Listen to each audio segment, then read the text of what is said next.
day and welcome to the Sport Rap Show. This is Jesse Jackson Kauraitha unpacking the latest news on this lovely Wednesday. And now for your latest on the hit list.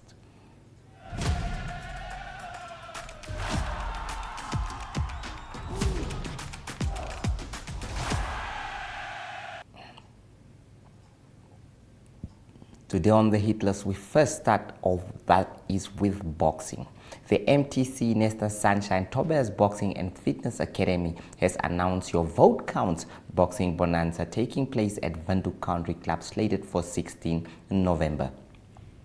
The fight will see John Paulinus facing undefeated boxer Abubakar Mubarak for the WBO Africa Super Middleweight title in the main fight, while Matheus Hayter and Jeremiah Nakathila will also be part of the fight card. Promoter Nesta Tobias said he has come up with a bonanza in order to encourage many registered voters to come in their numbers for the presidential and National Assembly elections taking place in November. It will be the Ghanaian's first professional fight outside his home country, while Jolon Miners is also yet to fight a professional bout outside Namibia. Tickets for the event will be selling for $200 Namibian, while a table for 10 is selling for 20,000 Namibian. Hayter and Nakathila also expressed their readiness towards their respective fights, while Tobias promises to announce more undercard fights in the days to come. You really know, we were there at the press conference and you know that the guys are already looking forward for that one day. The likes of Nakathila that have fought in the USA and all. On to the next story, something about the oldest, obviously, Namibia's longest running annual tournament, the SFC Xmas Cup, returns to Swakopmund this year from December 26 to 29 at the SFC Sport Club. This event has long celebrated the talents of both local and international players, featuring emerging club freestars and providing a fantastic preparation platform for teams in the Premier, First and Second divisions. Participation fees are 3,000 for the League division, 2,000 for the Social division, and 1,000 for the 40 division Renat Het Pokal. League games will be played on 26 December with an additional entry fee of 1,500. Social and 40 games follow on the 27th with an entry fee of 1,000 for the Social division and free entry for the 40 division. The league playoffs are set for 28 December with Social 40 playoffs wrapping up the event on 29 December.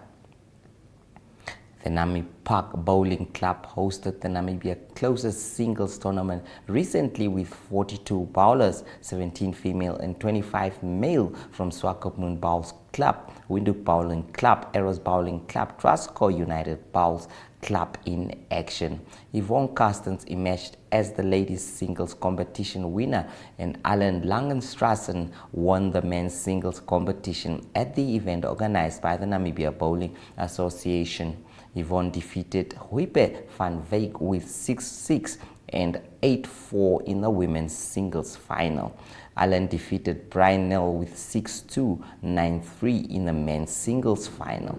The two champions will represent the land of the brave at the prestigious World Bowls Champion of Champions singles event scheduled for Australia in September 2025. The Namibia Rugby Union officially launched its Tier 1 rugby program at the Hage Geingob Stadium in Windhoek yesterday. The Chief Executive Officer of the NRU, John Haynes, said the initiative marks a significant milestone in the union's mission to promote the women's game, empower female players, and develop the sport within a safe and inclusive environment. We have more footage for you from yesterday's event. Do enjoy that. Okay, so tell me, where did rugby start for you? So rugby started for me at the University of Namibia. I started playing in 2022. I've been playing for 2 years now. This is my third year playing. So it's an honor to have a level 1 coaching now. Yes. And you, where did you start? Rugby started for me in high school. I always had an interest in rugby, but because school rugby for women is not that advanced. I couldn't play. And then I actually started playing in 2020. But due to COVID, we had to stop it for 6 months. Yes. And then I fully started playing in 2021. And I started at Kudus, now I'm playing for UNAM. Yeah, so Okay. So you girls are pioneers for the T1 rugby program. How does it feel? Yes. Oh, it feels great. It's amazing to be part of a program that, you know, empowers ladies, especially the young women in Namibia. Okay. Your take on it? it feels really nice because seeing that women can, like ladies can grow into something really good, knowing that one day they could stand up and be like, okay, I want to play club rugby, and then build from there. Yeah. So the program was launched. How is it going? So far it's been really good. We've been to different schools. The girls are really adapting really quickly. They're very inquisitive, asking questions here and there, but they're very eager to learn. Yes. And then where do you see yourselves in rugby? So hopefully we get a chance to hopefully advance to level 2 coaching in the near future, because we already have level 1 coaching. I personally would love to improve to go to level 2 coaching. And you? If it was up to me, I would want to reach all the coaching goals because I want to be advanced, not only as a coach, but as a player as well. I want to play international if it's possible. Yeah, so for me, I just want to grow and yeah. Okay, so what would your message be to anyone out there wanting to join with us? Go for it. The power is in your hands. You can achieve anything you want to. Good. Yeah, so if my message to them would be, come join us. There is more in store than we actually thought there was. You get new knowledge and you get to implement your knowledge onto others as well. Thank you so much. Members of the media, partners, stakeholders, and all supporters of rugby. On behalf of the Namibia Rugby Union, I am delighted to announce the official launching of the Tier 1 rugby in Namibia. The initiative marks a significant milestone in our mission to promote women's rugby, empower women's athletes, and develop the sport within a safe and inclusive environment. Today we take another meaningful step towards broadening the access to rugby for young girls and establishing a sustainable pathway for their growth, participation and success. What is Tier 1 rugby, meaning for women's rugby in Namibia? The Tier 1 rugby initiative aims to create more opportunities for girls and women to engage in rugby from grassroots to elite levels. Through this program, we are committed to introduce rugby in schools and communities where the sport has previously been under press, focused and fostering a passion for game among young girls. Developing a clear pathway for women's rugby, helping aspiring players transition from school-level programs to national and international competition. Promoting the values of rugby aspiring young women with rugby discipline, teamwork, respect, within a safe and supportive environment where every player feels included and empowered. Rising Rugby Play campaign and 2025 Women's World Rugby Cup awareness. The launch is directly aligned with our Rising Rugby Play campaign, an ambitious initiative that emphasizes increasing participation in women's rugby while creating a lasting legacy for future generations. The program forms part of the NRU larger goal of raising awareness about the 2025 Women's World Rugby, the World Cup, where we hope to inspire Namibian women to pursue rugby at the highest levels. The T1 rugby program has been carefully designed to be more inclusive, fast-paced and accessible, with a format that caters to the new participant by lowering the barriers to entry and creating a positive first experience of the game. It is more than just a sport, it is a movement to break down gender stereotypes, unlocking potential and empowering young women in Namibia to reach their full potential.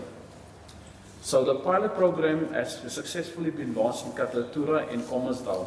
I am pleased to share that the NRU already have made significant progress by launching this pilot program in 4 primary schools, reaching dozens of young girls eager to participate. The pilot would not have been possible without the dedication and leadership of 5 women in rugby who have all volunteered their time and expertise to roll out the T1 rugby format. These volunteers serve as role models, showing that rugby can truly be a sport for everyone, regardless of the background and experience.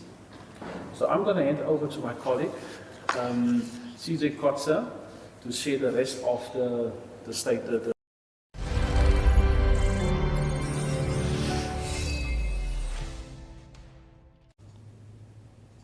Now that is from the world of rugby, and I'm sure it is something very brilliant that is being done in order to enhance rugby, especially women's rugby, that has actually becoming of age at the moment.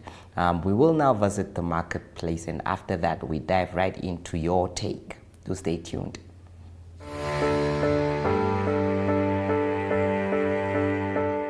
From the day you were born and welcomed until your pensioner years on this earth, your life is filled with changes and phases. What mattered the most at age 10 may be an unknown memory at 25. The heartbreak at 16 may be replaced with wedding bells at 27. The degree you've always wanted or starting your career business may come true at age 30.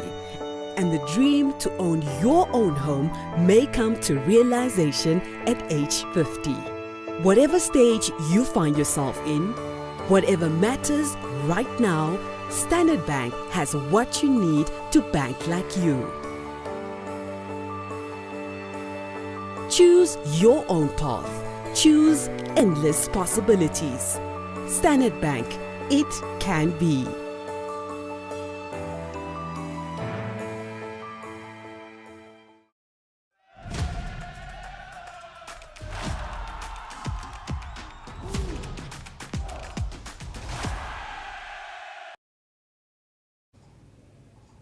Today on Your Take is something that you can expect on a regular basis for a number of days. We dive into the 50 over Cricket Cup series involving Namibia, Zimbabwe and South Africa, happening from 17 to 21 November in Windhoek. Now we do have an interview that Otis Daniels did for us. Let's enjoy it. Hello viewers, we are in the company of the Namibian over 50s Cricket World Cup team, Mr. Dawie Hartzenberg. How are you doing? Hi, good day. I'm fine. No new complaints. Yourself? I'm good, and it's good to have you here. Exciting things heading our way in terms of cricket and for cricket fans. So tell me, how did your cricket career start and where did it start?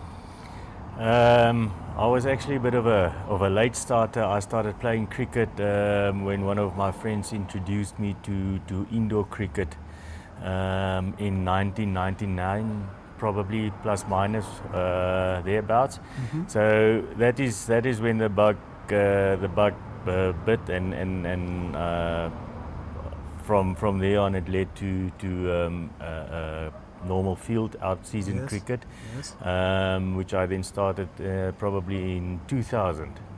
And I kept on playing cricket until around about 2010, 2012 plus minus. Yes. Yeah. So that is where the bug started. What position do you play? Yeah, I'm the team full. I can do a bit of everything. All rounder, but not always do everything well. That's probably the biggest challenge. Is not just being a jack of all trades, but being good at and disciplined at what you're doing. So yeah. Yes. So what would you regard as a personal highlight in your playing career? Personally, for me, I'm very competitive, first off, so I always want to be the best and do the best on the day and with whatever I am doing. So for me, it was personally when I moved up and started playing in the Premier League for United, and as I said, that was basically where I also ended my career, was in the Premier League, and that lasted a good 7, 8, 9 years. Wow. Yeah. So you're on top of your game. If you say so. Yes. So your toughest opponent, who would that be? There's a lot of local guys that was really tough opponents, but you get to know the guys and you get to know what to expect every game. So I would say my toughest opponent would probably have been Alan Dawson from South Africa. Very skilled, takes the ball both ways, in, out, straight, and with a bit of pace as well. So he's a very challenging bowler to face, and a very thinking bowler. So it's not just try and get the ball down the pitch. He works you out, and he's always thinking, and that makes it even more difficult over and above that that level of talent or that he also has that over and above that abilities. Yes. Yeah. Okay, so you're gonna face South Africa and Zimbabwe. What does home ground advantage bring to you and your team? So, Davi, you will be facing South Africa and Zimbabwe. What does home ground advantage bring to your team? Over and above added pressure, I think it'll bring out the normal Namibian attitude of being fighters and having a lot of pride. It'll just pull the guys even more together and bring out the fighting spirit even a bit more. Yes. And yeah, we would really want to do our best in front of our people, our sponsors and friends and family. So it'll bring out the fight. Yes. So what would the objective be for you and your team? Look, coming from previous Africa Cups, it was held in Irene in South Africa, and the World Cup, our previous World Cup, 2 World Cups, which was held in Cape Town. We've got clear goals and targets set out. We have been training towards that during the off-season, even during the winter when everybody was still under the duvets. We were in the training fields, getting our hands smashed by fielding practices and batting and bowling and that. So we've got clear targets and goals that we want to achieve and that we want to chase, and under that is trying to bring up our level of competitiveness and be a bit more of a factor than we were in the previous series. Yes. You will also be playing Zimbabwe in the World Cup series in New Zealand, I think. New Zealand will be a first for us. Yes. So do you think this is a good preparation for that World Cup? Yeah, for sure. Zimbabwe, they and South Africa have a little thing going. They dearly want to beat each other and have one up on the other in every tournament. So there's already a struggle and a power fight going on there. Yes. Zimbabwe has a very good side. They've got a few international players that has seen international cricket in their careers, and so has South Africa. So both of them strong sides. Yes. So yeah, they have a few new players also, and that can give us the a look at what they have and how to better prepare for that in the World Cup in Sri Lanka. Yes. But on the other hand, that's totally different conditions again that we might not know. Yes. That'll be a new experience for us also. So we might learn something and it might not mean anything for us. So we'll have to see. Yes, South Africa finished as runners-up in the previous World Cup. So what would your message be to your opponents? Our message to South Africa is don't underestimate us. On the day, on D-Day, who knows what can happen. We might rock up in a way that they never expected. So I'm not starting a war, but Yes. never underestimate. Shots fired. Friendly shots, Yes. friendly So, fire. I'm sure we as Namibians will be backing you all the way. So good luck. Thanks a lot. Appreciate it. Thanks, man. Thanks, eh.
Now, our international correspondent Ariogat is on standby to give us the latest international news. From me, Jesse Jackson Kauraitha.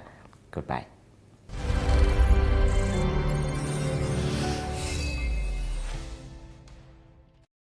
Good day everyone, time for international sports news, and starting off with tennis news first. It's tennis news from the ATP Men's Tour Paris Masters that started. It's the round of 32. It is a number 2 seed, Carlos Alcaraz. He was in action. He beat Nicolas Jarre in the round of 32 by 7-5 and 6-1 through to the round of 16. But not good news for number 6 seed. It is Andrei Rublev. He is from Russia. He lost to Francesco Gorondolo of Argentina. The score there was 7-6 and 7-6 to tie-break sets for Andrei Rublev to be out of the tournament. Also number 7 seed, another top 10 player that's out, that was Casper Ruud, and he lost to Jordan Thompson of Australia, and that was a tough 3-setter. The score 7-6, 3-6 and 6-4. It is Thompson winning that game. Better result for number 10 seed, Stefanos Tsitsipas of Greece. He beat Alejandro Tabilio, and he beat him by 6-3 and 6-4, so he's also through to the round of 16. Moving on to rugby news from the United Rugby Championship, and there will be a break now because it's the international rugby season that will be now for the next few weeks. But news from the URC is that the Munster rugby coach Graham Rowntree announced that he will no longer be the coach of the team, and it was a bit of a surprise announcement as they won the title in 2022 under Graham Rowntree. They were the title winners, beating the Stormers at the Cape Town Stadium in the final. But the last 3 games of the current season was all losses for Munster. They lost against the Sharks and the Stormers as well. And they also had a loss early in the season against Zebra. And so at the moment they're 12th on the log. Their next game for Munster will be on the 30th of November. That is when they will host the Lions. To close off today's international sports news, it is cycling news, Tour de France news. The 2025 Tour de France cycling tour will be exclusively just in France in 2025. For the last few years, France also included neighboring countries like Italy, but this year, or the year coming up, 2025, it will start in Lille, that is on the 5th of July, and then finish in Paris on the 27th of July. All the cycling will be just in France, and it will be the 112th edition of the Tour de France. It will be 21 stages, and there will be 2 time trials on the 2025 tour. Also, there will be 6 mountaintop finishes, and then also it will be over 3,320 kilometers. So it's lots of cycling to be done by the world elite cyclist. And again, it is expected that this year's defending champion Tadej Pogačar will also be in the Tour de France to defend his title. That's international sports news for today. Hope you have a great sport day, and we talk international sport again tomorrow. Goodbye.